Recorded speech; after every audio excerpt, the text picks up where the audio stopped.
Hello बच्चों, कैसे हो बच्चों। आज हम ना 9वीं कक्षा की गणित विषय का कार्यपत्रक करेंगे 71 नंबर का। ठीक है, ये कार्यपत्रक आपको 23 दिसंबर 2020 को मिलेगा और इसका जो टॉपिक है वो है अध्याय 6 रेखाएं तथा कोण। हम यहाँ पर जो हमारे पास वर्कशीट हमें मिली थी ना 19 और 20 नंबर की, उनका हम यहाँ पर रिवीजन यानी कि पुनरावृत्ति करेंगे। ठीक है, तो चलिए बच्चों स्टार्ट करते हैं। सबसे पहले हम बात करते हैं प्रश्न 1 की।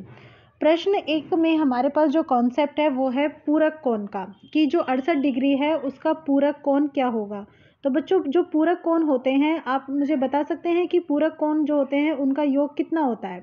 सिंपल सा कॉन्सेप्ट है, पूरक कोण हमारे पास होते हैं 90 डिग्री के। ठीक है, तो जब भी हम किसी का पूरक कोण ज्ञात करेंगे तो हमें क्या करना होगा, 90 डिग्री में से उसको घटाना होगा। ठीक है, तो आप 90 डिग्री में से 68 डिग्री को घटा दीजिए, तो आपके पास क्या आएगा, 10 में से 8 गया यानी कि 2 और 8 में से 6 गया यानी कि 2, 22 डिग्री। तो बी ऑप्शन आपका उत्तर आ जाता है। ठीक है, अब हम बात करते हैं प्रश्न 2 की, जिसमें कहा है कि दो कोण समपूरक कोण कहलाते हैं यदि उनका योग, देखो समपूरक कोण का योग हमारे पास होता है 180 डिग्री। तो यहाँ पे 180 डिग्री आएगा और पूरक कोण का योग कितना होता है, 90 डिग्री। याद रखिएगा ये बात, कंफ्यूज मत होइएगा। ठीक है, अब तीसरा जो प्रश्न है, इसमें नीचे दी गई ये जो हमारे पास एक आकृति है, इसमें हमें निम्न प्रश्नों का उत्तर देना है। तो सबसे पहले हम बात करते हैं प्रश्न के ए भाग की, जिसमें हमें कोण 4 का संगत कोण ज्ञात करना है। बच्चों संगत कोण, मैं एक छोटी सी वीडियो भी बनाई हुई है अपने चैनल पर इसके लिए, कि जो भी हमारे पास समांतर रेखाओं में कोण बनते हैं वो कैसे कैसे बनते हैं। आप चाहो तो उस वीडियो को भी देख लेना। कॉन्सेप्ट अगर थोड़े बहुत भी गड़बड़ हो रखे हैं ना तो वो बिल्कुल क्लियर हो जाएंगे।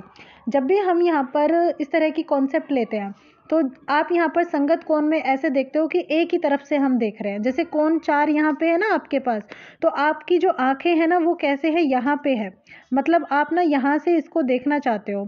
तो जब आप यहाँ से देखोगे तो आप एक तो कोण 4 को देखोगे और किसको देखोगे, इस वाले कोण को।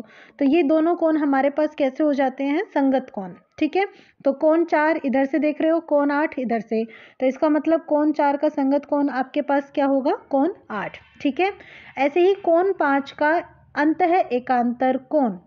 जब भी आप एकांतर कोण की बात करते हैं, ठीक है, एकांतर कोण, तो उसमें हम z बना हुआ देखते हैं।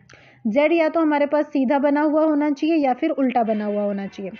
तो जब हमारे पास सीधा या फिर उल्टा z बना हुआ होगा तो जो कोण बनते हैं वो एकांतर कोण होंगे, ये वाले, ये इस तरीके से और ये इस तरीके से।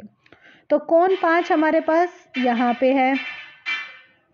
कोण 5 के लिए अब आप z देखो, तो जब आप z देखोगे तो आपके पास ये वाला z बन रहा है, उल्टा z। ठीक है, तो उल्टा z में आपके पास यहाँ पे ये वाला कोण कौन सा है, कोण 3। इसका मतलब ये हुआ कि कोण 5 का एकांतर कोण, अंत है एकांतर कोण कितना होगा, कोण 3। ए के उत्तर है आपके पास कोण 8 और बी का उत्तर है कोण 3। नेक्स्ट आपको सी में ज्ञात करना है शीर्षाभिमुख कोण। शीर्षाभिमुख कोण में बच्चों हम देखते हैं क्या, कि अगर कोई भी शीर्ष है, जैसे कि ये देख लीजिए आपके पास यहाँ पे ये कॉन्सेप्ट अगर है ना, तो हमने माना कि ये हमारे पास एक शीर्ष है, एक बिंदु है। तो इस शीर्ष के ये एक कोण है और इसके सामने ये वाला कोण, ऐसे ही इस ये वाले कोण, मतलब एक ये वाला कोण और एक ये वाला कोण, और ऐसे ही ये वाले कोण और ये वाले कोण। तो जो हमारे पास शीर्ष के आमने सामने होते हैं वो हमारे पास शीर्षाभिमुख कोण होते हैं। तो कोण 2 आपके पास कहाँ पे है, यहाँ पे है। इसके सामने कौन सा कोण है, कोण 4। तो सी का उत्तर क्या हो जाएगा, कोण 4। ठीक है, अब नेक्स्ट कॉन्सेप्ट है हमारे पास कोण 7 का संपूरक कोण आपको ज्ञात करना है। संपूरक कोण, संपूरक कोण का योग कितना होता है हमारे पास, जी वो होता है हमारे पास 180 डिग्री। तो हम यहाँ पर देखेंगे कि कोण 7 जो है वो 180 डिग्री किस किस के साथ बना रहा है। तो देखिए आप यहाँ पे कोण 7, अगर हम इसको ऐसे सरल रेखा देखें तो ये कोण 6 और कोण 7, इन दोनों का योग कितना होगा, सरल रेखा के कोण है ना, तो कोण 6 और कोण 7 हमारे पास सरल कोण युग्म है। सरल कोण युग्म का मतलब होता है यहाँ पे कि इनका जो योग है ना वो कैसा है, 180 डिग्री। अगर योग 180 डिग्री होगा तो वो कैसे हो जाएंगे, हमारे पास संपूरक कोण हो जाएंगे। ठीक है, तो कोण 7 का संपूरक कोण कौन होगा फिर यहाँ पे, बिल्कुल कोण 6 ही होगा। ठीक है, तो अब ये तो हमने देखी थी सरल रेखा, ये वाली इस तरीके से एल रेखा की बात की थी। अगर हम यहाँ पर ऐसे एन रेखा की बात करें तो एन रेखा के लिए यहाँ पे आपके पास थी एल रेखा, अब आपके पास है एन रेखा। एन रेखा के लिए कोण 8 और 7 ये भी सरल कोण युग्म है। इसका मतलब कोण 7 और कोण 8 हमारे पास कैसे हैं, यहाँ पे सरल कोण युग्म। अगर ये सरल कोण युग्म है तो इनका योग भी क्या होगा, इनका योग भी भाई 180 डिग्री होगा। तो इसका मतलब ये हुआ कि जो कोण 7 है हमारे पास, इसका संपूरक कोण कौन सा कोण होगा, वो आपके पास कोण 8 होगा। तो कोण 8 और कोण 6 दोनों ही कोण 7 के संपूरक कोण हो सकते हैं। ठीक है, अब हम देखते हैं प्रश्न 4। इसमें हमें आकृति दी जो हुई है उसमें ए बी जो है, ए बी हमारे पास ये वाली रेखा है। ठीक है, ये सी डी रेखा के समांतर है और ये ई एफ के समांतर है। मतलब ये तीनों रेखाएं जो है आपस में कैसी हैं, समांतर है। इनके बीच की जो दूरी है ना, तीनों के बीच में, वो कैसी है, बराबर। फिर उसके बाद क्या है, एम एच जो है वो समांतर है के एल के। तो बच्चों अब आप देखो एम एच आपके पास ये वाली रेखा है और के एल आपके पास ये वाली रेखा है। ये सब समांतर है, ये दोनों भी समांतर है। और फिर हमें ज्ञात करना है क्या, एक तो हमें यहाँ पे ज्ञात करना है कोण एम एच डी, कोण एच के एल और कोण एच के बी। तो चलिए अब हम इसको समझते हैं। इसके लिए मैं थोड़ा सा यहाँ पे इस चित्र को जूम कर देती हूँ ताकि आपको कॉन्सेप्ट अच्छे से क्लियर हो सके। ठीक है, अब जब हम इस तरह का यहाँ पर देखते हैं तो हमें चाहिए क्या, जो हमारे पास कॉन्सेप्ट है उसके अनुसार चलते हैं। एम एच रेखा अगर हम इसको ऐसे आगे तक बढ़ाएं तो हमें ये इस रूप में मिलेगी। ठीक है, और ये जो के एल है हम इसको बढ़ाएं आगे तो ये हमारे पास इस रूप में मिलती है। ठीक है, ये दोनों भी हमारे पास कैसी है, समांतर रेखाएं। अब जो भी हमारे पास कॉन्सेप्ट है ना, हम उसमें देख रहे हैं कि ये हमारे पास एक तरीके से ये तिर्यक रेखा है इन दोनों सरल रेखाओं के, समांतर रेखाओं के लिए। तो अब जो भी यहाँ पे कोण बन सकते हैं ना, हम उनको ज्ञात कर लेते हैं पहले। ठीक है, आपको चाहिए सबसे पहले कोण एम एच डी। एम यहाँ पे है, एच यहाँ पे है और फिर डी आपका यहाँ पे, मतलब ये वाला कोण आपको चाहिए। ठीक है, तो बच्चों आप देख रहे हो कि ये तो 60 डिग्री है आपके पास और ये एक कोण एम एच डी जो 60 डिग्री है और कोण एम एच डी, इन दोनों का कोणों का जो योग है हमारे पास कितना है, 180 डिग्री है। क्यों, क्योंकि ये सीधी रेखा के कोण है, सीधी रेखा के कोण, यानी कि ये हमारे पास यहाँ पे सरल कोण युग्म है। तो आप कोण एम एच डी का मान आसानी से ज्ञात कर सकते हो। उसके लिए आप क्या करोगे, 180 डिग्री में से 60 डिग्री को घटा दोगे और आपके पास कितना आ जाएगा, 120 डिग्री। तो ये तो हो गया। अब दूसरा हमें ज्ञात करना है क्या, एच के एल और एच के बी। एच के एल और एच के बी को अगर हम देखिए तो पहले तो ये देखो एच के यहाँ पे है और फिर उसके बाद बी, हमें ये वाला कोण ज्ञात करना है। ठीक है बच्चों, अब एक बात देखिए आप यहाँ पे क्या, कि ये आपके पास यहाँ पे कैसी हैं, समांतर रेखाएं। ठीक है, समांतर रेखाएं, तो ये 60 डिग्री है तो ये वाला भी कितना हो जाएगा, 60 डिग्री हो जाएगा।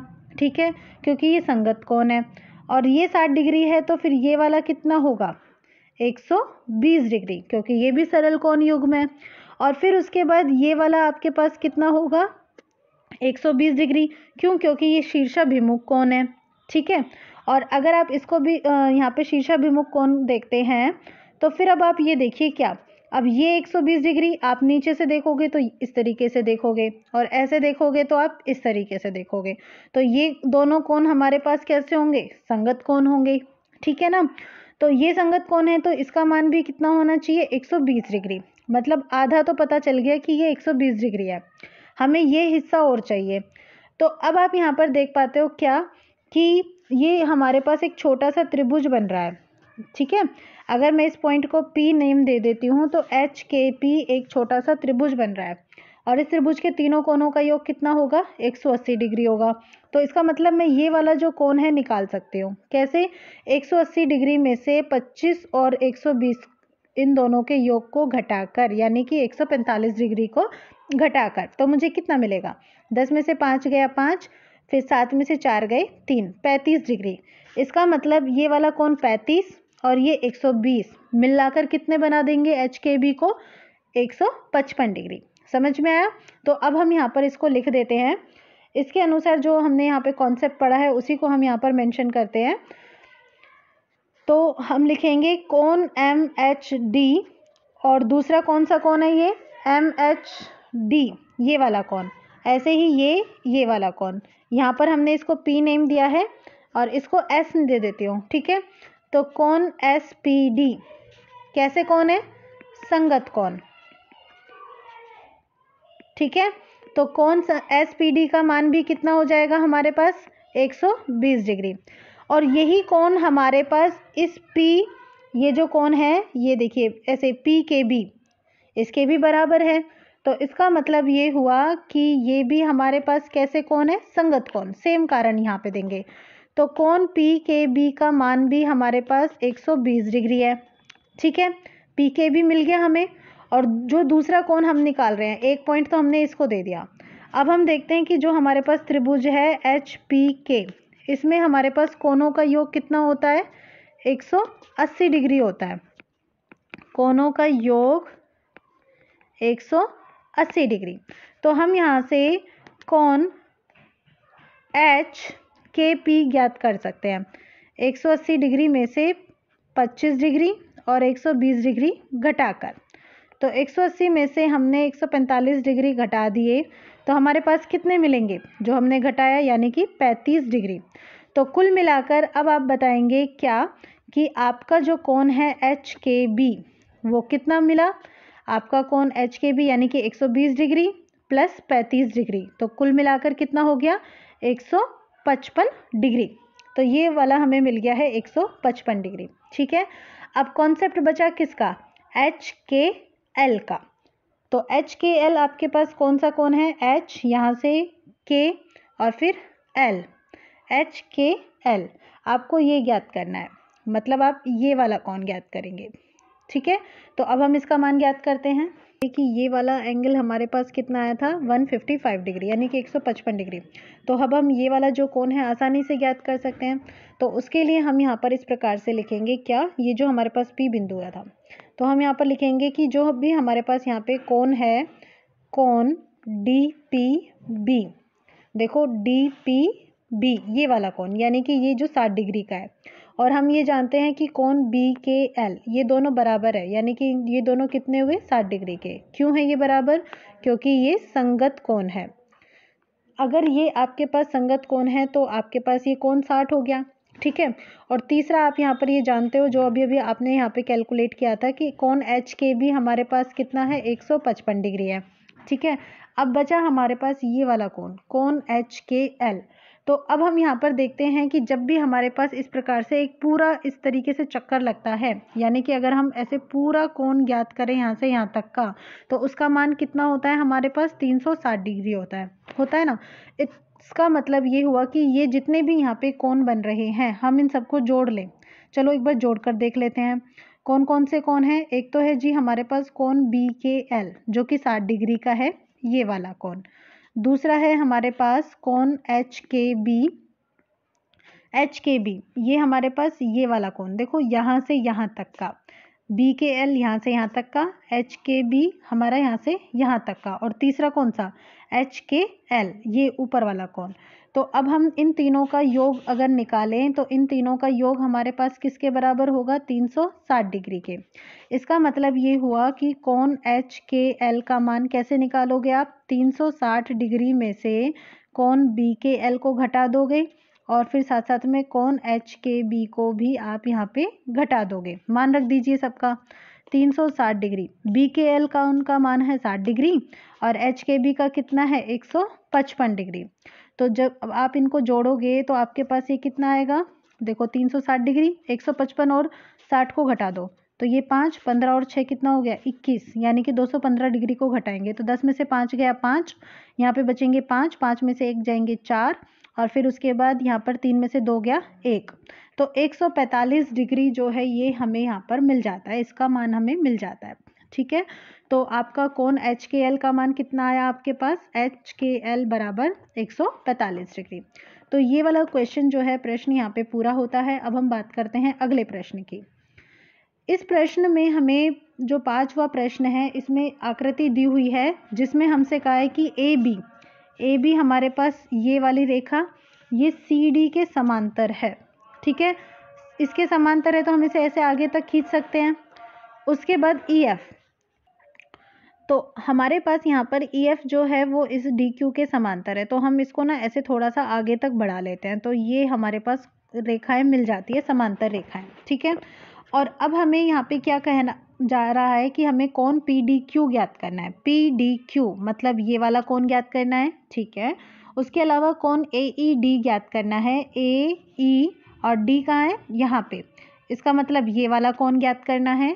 कौन डी ई एफ, देखो कौन डी का है हमारे पास, यहाँ पे डी ये है आपके पास, ई नीचे और एफ ऊपर, इसका मतलब हमें ये वाला कौन भी ज्ञात करना है। और साथ साथ में कौन ए ई बी, ए यहाँ पे है, ई यहाँ पे है और बी यहाँ पे है, हमें कौन ए ई बी हमें यहाँ पे ज्ञात करना है, ठीक है। सबसे पहले तो आप एक बात देखिए बच्चे कि आपके पास जो कौन पी डी सी है, पी डी सी ये वाला कौन, ये हमारे पास कितने डिग्री का है, 34 डिग्री का है, ठीक है। इसका मतलब यहाँ से यहाँ तक 34 डिग्री। अब बच्चों ये 34 डिग्री है तो ये इस वाले कोण के बराबर होगा ना, बिल्कुल बराबर होगा। क्यों, क्योंकि ये शीर्षाभिमुख कोण है। या फिर आप ये भी कह सकते हो कि ये वाला जो कोण है ये इस वाले कोण के बराबर होगा। क्यों होगा, क्योंकि ये हमारे पास यहाँ पर अगर हम देखें कि ये दो समांतर रेखा हैं और ये एक तिर्यक रेखा, तो ये 34 डिग्री और ये वाला कोण आपस में संगत कोण है, तो हम यहाँ पर लिख देंगे कि ये कोण बराबर है किसके, क्या नाम है इस कोण का, डी ई ए, ठीक है। तो आप लिखेंगे कोण डी ई ए के, और ये कितना है, 34 डिग्री। तो आप यहाँ पर बताएंगे क्या कि ये यहाँ पे कैसे कोण है, संगत कोण, ठीक है बच्चों। तो कोण डी ई ए यानी कि कोण ए ई डी, भाई डी ई ए कह लो आप, ऐसे डी ई ए कह लो या फिर ए ई डी कह लो, आपको तो ये कोण 34 डिग्री मिल गया, तो इसका मतलब आपका एक पार्ट तो ये यहाँ पे पूरा हुआ, ठीक है। अब आप लीजिए नेक्स्ट पोर्शन, तो नेक्स्ट पोर्शन में ये हमारे पास 34 डिग्री है, ठीक है बच्चा, ये आपके पास 34 डिग्री है और ये आपके पास 78 डिग्री है। तो ये बीच वाला कोण आप आसानी से ज्ञात कर सकते हो। क्यों, क्योंकि ये पूरा कोण ए ई बी हमारे पास कैसा होगा, सरल कोण युग्म होगा। तो हम यहाँ पर लिखेंगे कोण ए ई बी हमारे पास है 180 डिग्री, तो ये आप इसका कारण देंगे कि ये सरल कोण युग्म है।